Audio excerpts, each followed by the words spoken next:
Bahkan Allah Subhanahu wa taala ini saking sayangnya sama hambanya, makanya kita diperintahkan oleh Allah, diperintahkan oleh Nabi Muhammad untuk banyak tafakur. Apa sih manfaatnya tafakur? Supaya sadar.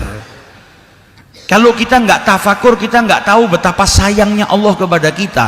Dengan tafakur kita semakin tahu sayangnya Allah kepada hambanya, maka semakin sayang pula kita kepada Allah Subhanahu wa taala.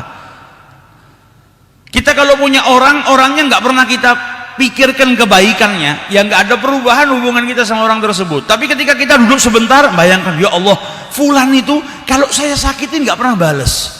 Ya Allah, ternyata selama ini fulan ini walaupun saya nggak pernah berbuat baik sama dirinya, kalau saya kesusahan dia orang pertama kali yang nolong saya.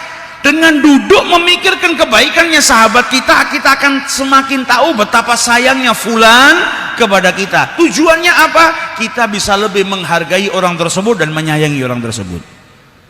Kalau kita bertafakur sejenak bagaimana sayangnya Allah Subhanahu wa taala kepada kita, kita akan malu.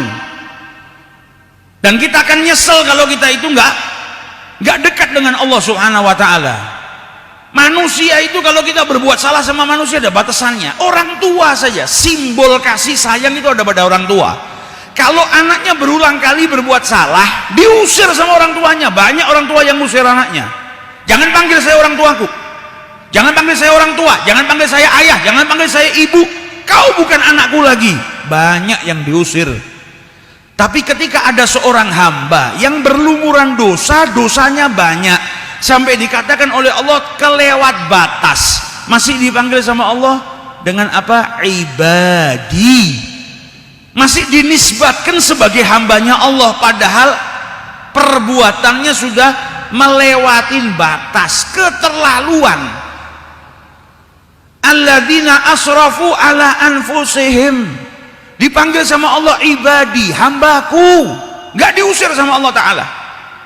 Dan dalam ayat itu Allah nggak terus mau hukum mereka, mau ngadab mereka. Yang diajak bicara dalam ayat itu sama Allah orang yang kelewat batas, tapi Allah malah motivasi mereka, la taqnatu min rahmatillah, jangan pernah putus asa dari rahmatnya Allah.